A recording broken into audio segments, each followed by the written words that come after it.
Let's turn our attentions now to the Eurozone data, starting with their inflation data month on month. We saw that the Eurozone consumer prices rose by 0.6 from a month earlier in February, following a 0.4 decline in the previous period, was the preliminary estimate. In terms of the disinflationary, we're now back into an increase in prices, but we had a nice little month or two there, sort of jumping up and down in terms of disinflation versus price inflation that we saw in that particular story. When we then look at the year-on-year data, we can see that graph coming up. We can see here that the story is inflation is declining. So we saw a reading of 2.6% year-on-year in February. Now that's down from 2.8% in the previous month, but remains slightly above market expectations of a 2.5% preliminary result. Now this was the lowest rate in 3 months, but still exceeds the European Central Bank's target of 2%. Back down to the data, we saw energy prices record a decline. That's a good story, considering obviously that's been one of their biggest challenges.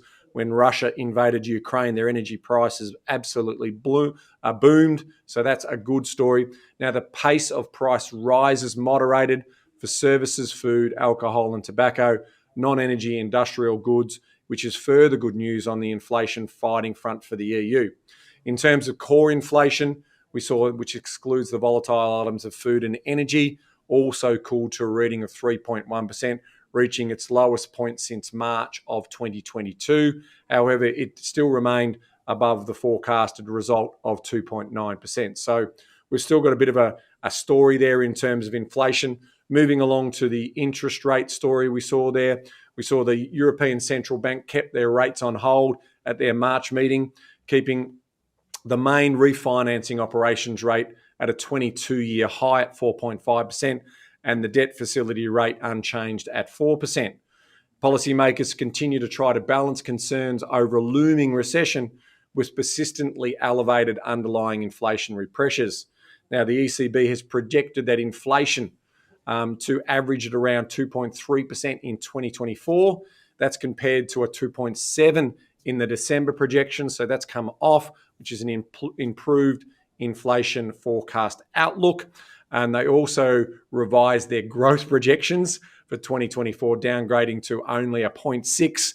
So basically a very, very sort of half-dead economy over there in Europe, anticipating continued subdued economic activity in the near future.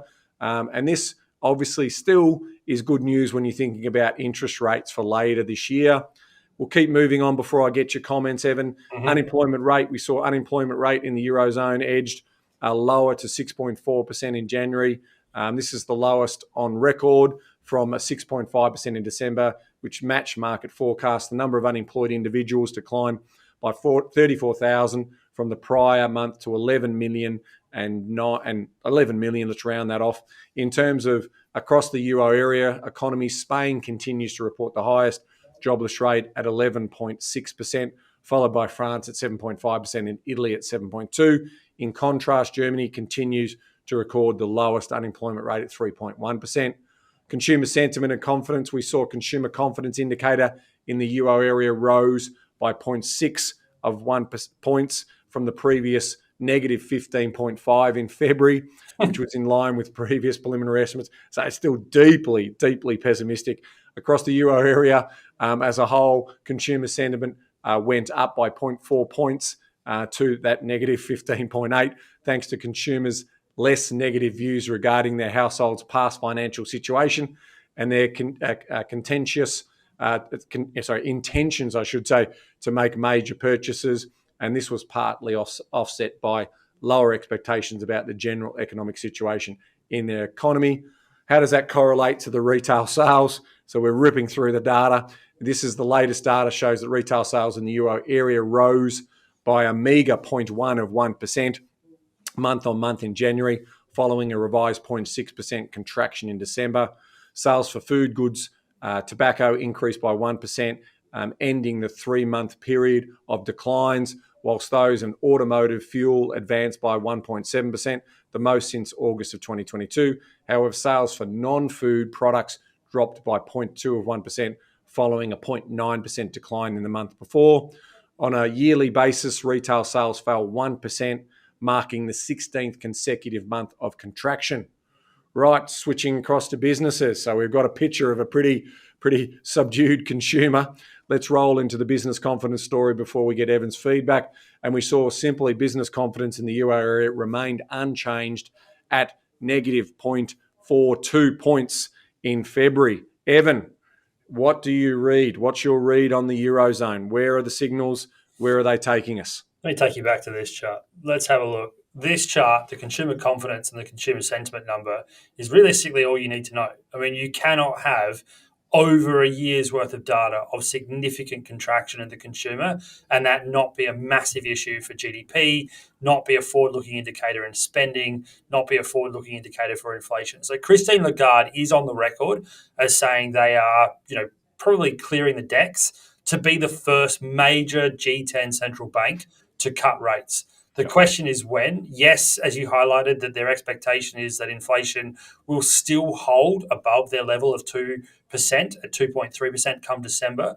But again, if you look at their forecasts, they are based and built around assumptions that rate cuts are coming. And there is even as much as a full 100 basis points in some of their assumptions coming out. So the question is just when. And they will probably be the first to fire the gun. It could even be as early as May. And that, I think, is all you need to know.